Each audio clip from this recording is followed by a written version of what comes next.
ಎಲ್ಲರಿಗೂ ನಮಸ್ಕಾರ. ಇವತ್ತಿನ ವಿಡಿಯೋದಲ್ಲಿ ಈಗಿನ ಚಳಿಗೆ ಮಳೆಗೆ ನೆಗಡಿ ಕೆಮ್ಮು ಶೀತ ತಕ್ಷಣ ನಿವಾರಣೆಗೆ ಒಂದು ಕಷಾಯ ಮಾಡಿ ತೋರಿಸ್ತಾ ಇದ್ದೇನೆ. ಮಂಗಳೂರಿನಲ್ಲಿ ಈಗಲೂ ಹೆಚ್ಚಿನವರು ನೆಗಡಿ ಕೆಮ್ಮು ಶೀತ ಆದರೆ ಇದೇ ಕಷಾಯ ಮಾಡಿ ಕುಡಿಯುವುದು. ಈ ಕಷಾಯ ಕೆಮ್ಮು ನೆಗಡಿ ಶೀತಕ್ಕೆ ರಾಮಬಾಣ ಅಂತಲೇ ಹೇಳ್ಬೋದು.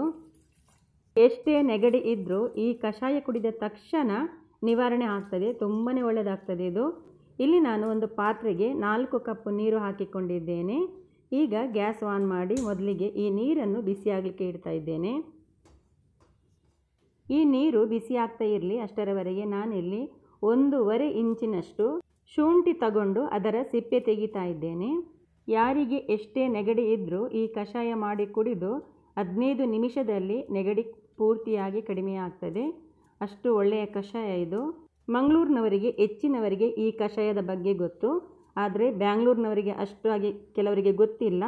ಹಾಗಾಗಿ ನನಗೆ ಒಬ್ಬರು ರಿಕ್ವೆಸ್ಟ್ ಕೂಡ ಮಾಡಿದರು, ಈ ಕಷಾಯದ ವಿಡಿಯೋ ಮಾಡಿ ಹಾಕಿ ಅಂತ.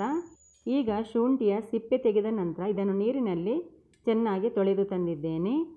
ಆ ನಂತರ ಇಲ್ಲಿ ನಾನು 2 ಟೇಬಲ್ ಸ್ಪೂನ್ನಷ್ಟು ಕಾಳು ಮೆಣಸು ಹಾಕ್ತಾ ಇದ್ದೇನೆ.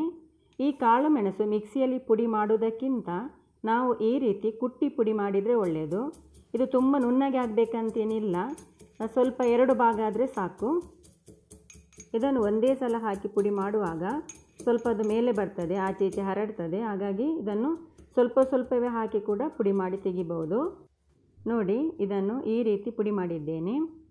ಈಗ ಆ ಕಡೆಯಿಂದ ನೀರು ಕುದಿ ಬರ್ತಾ ಉಂಟು. ಈಗ ಈ ಪುಡಿ ಮಾಡಿದ ಕಾಳು ಮೆಣಸನ್ನು ಇದಕ್ಕೆ ಹಾಕಿದ್ದೇನೆ.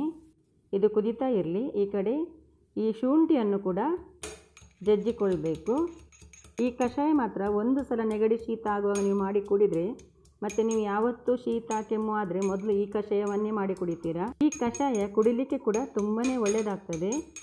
ಶೀತ ಕೆಮ್ಮು ಆಗಿ ಗಂಟ್ಲು ಕೆರೆತ ಗಂಟ್ಲು ನೋವು ಇದ್ದರೆ ಅದು ಕೂಡ ಈ ಕಷಾಯದಲ್ಲಿ ನಿವಾರಣೆ ಆಗ್ತದೆ. ಈಗ ಈ ಜಜ್ಜಿದ ಶುಂಠಿಯನ್ನು ಕೂಡ ಇದಕ್ಕೆ ಹಾಕಿಕೊಳ್ಬೇಕು. ಶುಂಠಿ ಹಾಕಿದ ನಂತರ ಗ್ಯಾಸ್ ಫಾಸ್ಟ್ ಇಟ್ಟು ಇದನ್ನು 5 ನಿಮಿಷದವರೆಗೆ ಕುದಿಲಿಕ್ಕೆ ಬಿಡಬೇಕು. ಆನಂತರ ಏನೆಲ್ಲ ಇದಕ್ಕೆ ಹಾಕಬೇಕಂತ ಹೇಳ್ತೇನೆ. ಕೆಲವರು ಇದಕ್ಕೆ ಒಂದು ಈರುಳ್ಳಿಯನ್ನು ಕೂಡ ಕಟ್ ಮಾಡಿ ಹಾಕ್ತಾರೆ. ಈರುಳ್ಳಿ ಕಟ್ ಮಾಡಿ ಹಾಕಿದರೆ ಕಫ ಇದ್ದರೆ ನಿವಾರಣೆ ಆಗ್ತದೆ ಅದಕ್ಕೆ. ಆದರೆ ನೀವು ಈ ಕಷಾಯ ಮಾಡಿ 2 ದಿನ 3 ದಿನ ಇಡೋದಾದರೆ ಈರುಳ್ಳಿ ಹಾಕಿದರೆ ಅಷ್ಟು ಒಳ್ಳೆಯದಾಗೋದಿಲ್ಲ. ಈರುಳ್ಳಿ ಹಾಕಿ ಮಾಡೋದಾದರೆ ಅದು ಒಂದೇ ದಿನ ಅಥವಾ ಒಂದೇ ದಿನದಲ್ಲಿ ಕುಡಿದು ಮುಗಿಸಬೇಕು, ಅಷ್ಟೇ ಪ್ರಮಾಣಕ್ಕೆ ಮಾಡಬೇಕು. ಇದು ನಾನೀಗ ಕಷಾಯ ಒಂದು 2 ದಿನ ಇಡ್ತೇನೆ, ಏನು ಆಗೋದಿಲ್ಲ. ನೀವೇನು ಫ್ರಿಜ್ಜಲ್ಲಿ ಕೂಡ ಇಡಬೇಕಾಗಿಲ್ಲ, ಹೊರಗೆ ಇಟ್ಟು ಇದನ್ನು ಕುಡಿಯುವಂಥದ್ದು. ಕಷಾಯ 5 ನಿಮಿಷ ಕುದಿದ ನಂತರ ಇದಕ್ಕೆ ನಾನು 1 ತುಂಡು ಕಲ್ಲು ಸಕ್ಕರೆ ಹಾಕ್ತಾ ಇದ್ದೇನೆ. ಕಲ್ಲು ಸಕ್ಕರೆ ಹಾಕಿದರೆ ಕಫ ನಿವಾರಣೆ ಆಗ್ತದೆ ಅದಕ್ಕೆ. ಅಥವಾ ನೀವು ಕಲ್ಲು ಸಕ್ಕರೆ ಇಲ್ಲದಿದ್ದರೆ ಬೆಲ್ಲವನ್ನು ಕೂಡ ಹಾಕಿಕೊಳ್ಬೋದು. ನಾನಿಲ್ಲಿ ಕಲ್ಲು ಸಕ್ಕರೆ ಮತ್ತು ನಮ್ಮ ಸಿಹಿಗೆ ಅನುಸಾರವಾಗಿ ಬೆಲ್ಲವನ್ನು ಕೂಡ ಹಾಕ್ತಾ ಇದ್ದೇನೆ. ಕೆಲವರು ಸಿಹಿ ತಿನ್ನುವುದಿಲ್ಲ ಅಂಥವರು ಬೆಲ್ಲ ಕಲ್ಲು ಸಕ್ಕರೆ ಹಾಕದೆ ಕೂಡ ಈ ಕಷಾಯವನ್ನು ಮಾಡಿ ಕುಡಿಬಹುದು. ಈಗ ಬೆಲ್ಲ ಅಥವಾ ಕಲ್ಲು ಸಕ್ಕರೆ ಹಾಕಿದ ನಂತರ ಇದನ್ನು ಇನ್ನೊಮ್ಮೆ 3 ಅಥವಾ 5 ನಿಮಿಷದವರೆಗೆ ಕುದಿಸಿಕೊಳ್ಬೇಕು. ಒಟ್ಟಿಗೆ ಈ ಕಷಾಯವನ್ನು 8 ರಿಂದ 10 ನಿಮಿಷದವರೆಗೆ ಹೈ ಫ್ಲೇಮಲ್ಲಿ ಕುದಿಸಿಕೊಳ್ಬೇಕು. ಈ ಕಷಾಯ ಕುಡಿಯುವಾಗ ಬಾಯಿಗೆ ಖಾರ ಅನಿಸಿದ್ರೂ ದೇಹಕ್ಕೆ ತಂಪು ಅಂತ ಹಿರಿಯರು ಹೇಳ್ತಾರೆ. ಈಗ ಈ ಕಷಾಯ 10 ನಿಮಿಷ ಕುದಿದಾಗಿದೆ. ನಾನೀಗ ಗ್ಯಾಸ್ ಆಫ್ ಮಾಡ್ತೇನೆ. ಕಷಾಯ ಕುಡಿಯುವಾಗ ತುಂಬ ತಣ್ಣಗೆ ಮಾಡಿ ಕುಡಿಲಿಕ್ಕಿಲ್ಲ, ಸ್ವಲ್ಪ ಬಿಸಿಯಾಗಿರುವಾಗಲೇ ನಾವು ಕುಡಿಬೇಕು. ಈ ಕಷಾಯ ತಣ್ಣಗಾಗಿದ್ದರೆ ನಾವು ಕುಡಿಯುವಾಗ ಸ್ವಲ್ಪ ಬಿಸಿ ಮಾಡಿ ಕುಡಿಬೇಕು.